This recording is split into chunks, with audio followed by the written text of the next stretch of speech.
नमस्कार।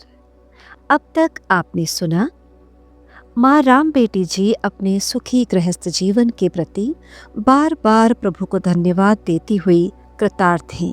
अब आगे। नवजात शिशु के रुदन की एक नन्ही किलकारी की गूंज ने माँ राम बेटी के कक्ष को सुखद अनुभूति से गुंजायमान कर दिया। पूरी हवेली में सुखद आनंद की लहर फैल गई। पुत्र का जन्म हुआ है। आनंदित सुख की अनुभूति में ये समाचार भावनाओं की लहरों की तरह स्पर्श करता हुआ तुरंत सारी हवेली में फैल गया। हर्ष के अतिरेक में सभी सेवक सेविकाएं आपस में खुशियों के इन अपार क्षणों को साझा करते हुए प्रेममग्न हुए जा रहे थे। कुछ सेविकाएं माँ राम बेटी की सेवा में लगी हुई थीं और दाई माँ बालक की देखभाल में। जमींदार साहब को जैसे ही ये सुखद समाचार मिला, उन्होंने प्रसन्न मन से सभी सेवक सेविकाओं पर उन्मुक्त मन से धन धान्य के उपहार लुटा दिए।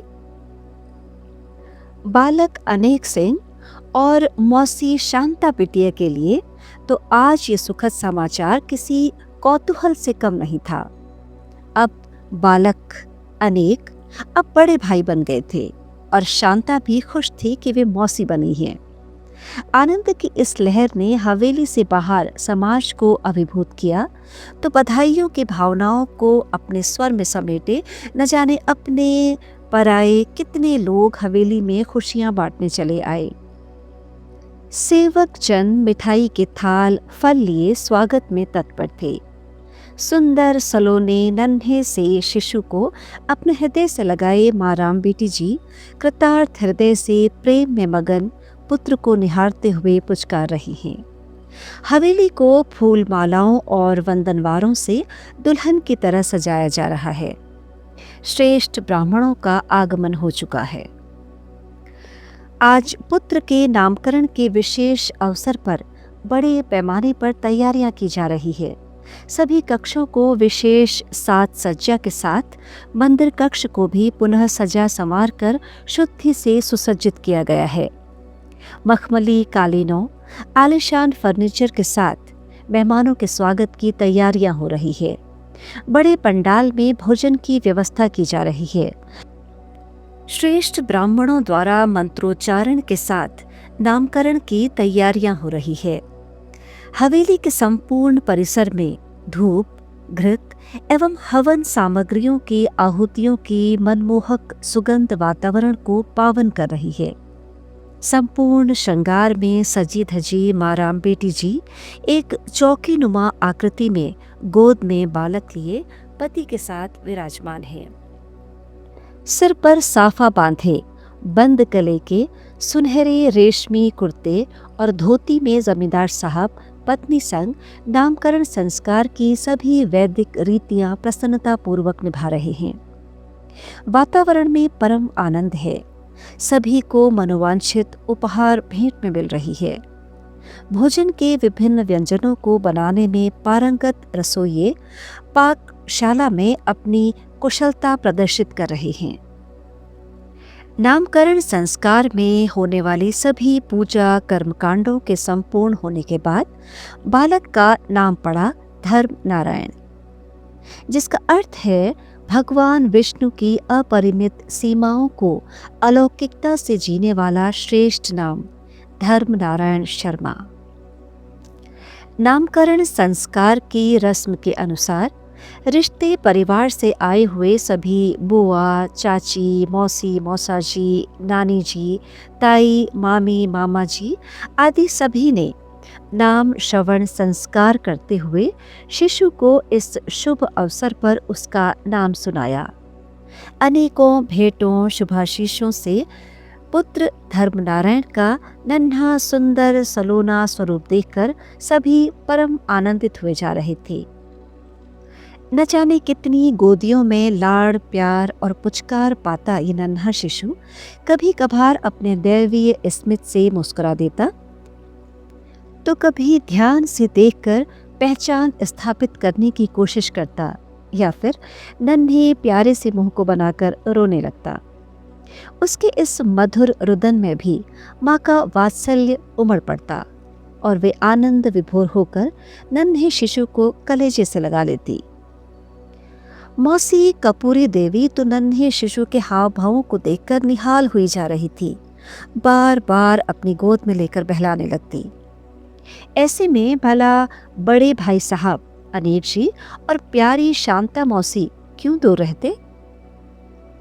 उनको तो जैसे प्यारा एक अलौकिक खिलौना मिल गया था। वे दोनों अपने मासूम क्रियाकलापों से भरपूर कोशिश करते कि ये नन्हा सा शिशु खुश रहे और हंसता रहे। सभी कार्यक्रम वैदिक रीति से संपन्न हुए। स्वादिष्ट व्यंजनों का आनंद सभी ने अपने अपने स्वादानुसार लिया। भेंट, उपहार, दान दक्षिणा के बाद धीरे धीरे सभी अपने अपने घरों को जाने लगे। उपहारों और मन भावन वस्त्रों की भेंट लिए हवेली से बाहर प्रस्थान करते हुए साधारण समाज के हृदय में जमींदार साहब के सरल व्यवहार और उन्मुक्त हृदय से किए गए धन धान्य के उपहारों के प्रति कृतज्ञ भाव से आनंद भावनाएं उमड़ रही थी। अब परिवार में नन्हे शिशु धर्मनारायण के आगमन से दोनों बड़े बच्चों के स्वभाव में भी जिम्मेदारी का भाव आ गया और दोनों नन्हे शिशु के आसपास बैठे उसका ध्यान रखने की कोशिश करते। तो कभी अम्मा राम बेटी जी की व्यस्तता के कारण पहले जैसा प्यार न मिलने की शिकायतें भी आपस में ही करने लगती। ये देखकर माँ राम बेटी जी प्रेम से निहाल हो अपरिमित प्रेम से उन्हें गले से लगा लेती। माँ राम बेटी जी नन्हे शिशु के लालन पालन में पूर्णतया व्यस्त रहने लगी। पिता जमींदारी के कार्यों में पूर्णतया समर्पित रहते, परंतु बच्चों के प्रति उनका प्रेम और आकर्षण इतना केंद्रित था कि किसी भी परिस्थिति में वे उनके लिए समय निकालकर उनके मन की कर ही देते। बच्चों के अनुशासन के प्रति सजगता की भावनाओं में उन्होंने कभी ढील नहीं आने दी।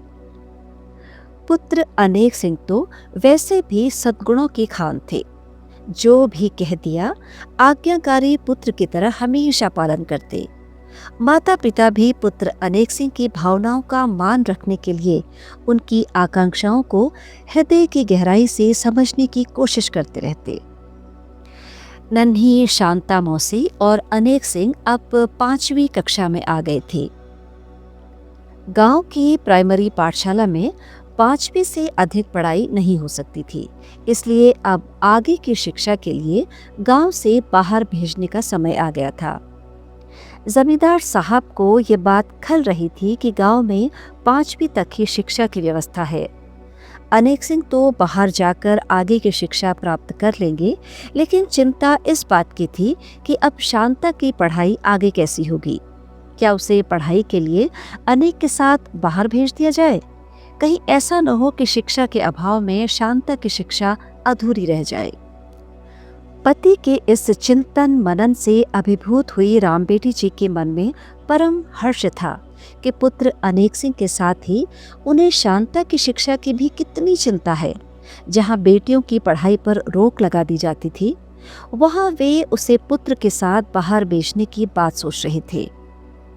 फिर एक बार अपने पति परमेश्वर के परम योगेश्वर स्वरूप के भोले भाले व्यक्तित्व पर वे मन ही मन न्योछावर हो उठी, पर वे इस चिंता का निदान जानती थीं। छोटे पुत्र धर्मनारायण के जन्म के समय ही जब मायके से पिताजी आए थे तो उन्होंने शांता को वापस घर बुलाने की बात कही थी।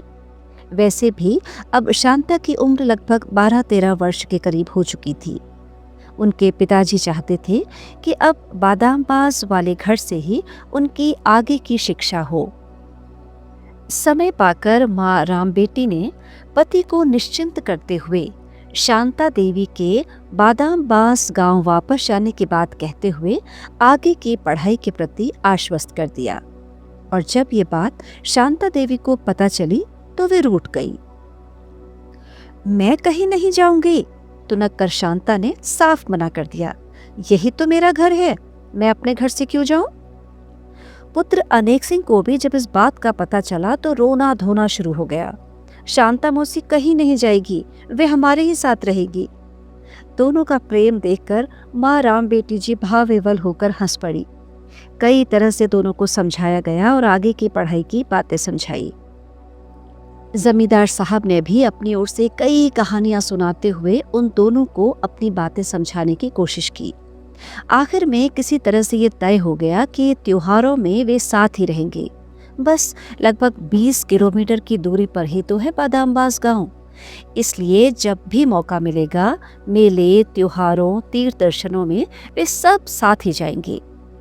इस बात की विश्वास की डोर थामे किसी तरह नन्हे बच्चों अनेक सिंह और मौसी शांता देवी के बाल मनों को थोड़ी सी राहत महसूस हुई। उधर पिताजी को बादामबास गांव में इस निश्चित दिन के लिए संदेशा भेजा जा चुका था। वे आज अकबरपुर आकर बेटी शांता देवी को वापस ले जाने के लिए आने वाले थे। माँ राम बेटी जी ने अपनी ओर से बहुत सारी तैयारियां कर ली थी।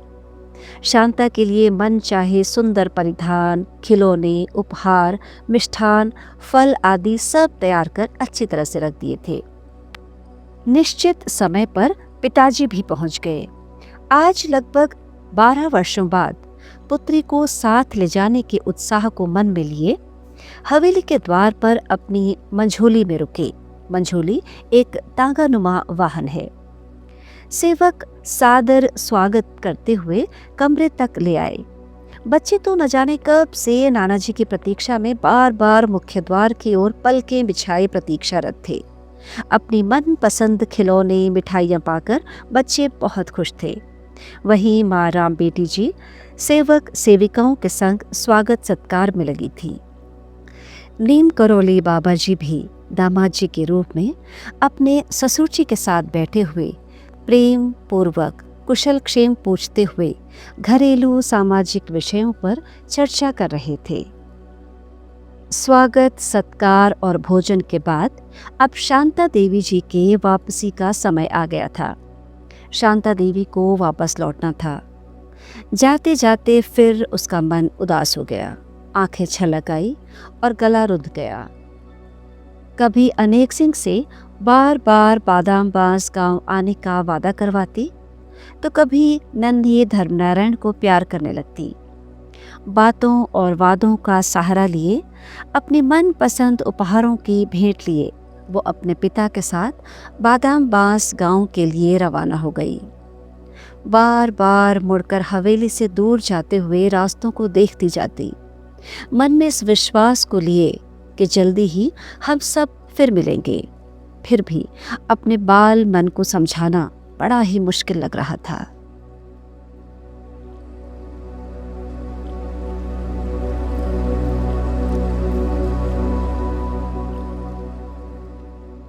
महाप्रभु महाराज जी, श्री नीम करौरी बाबा पावन कथामृत। आज का प्रसंग यहीं तक।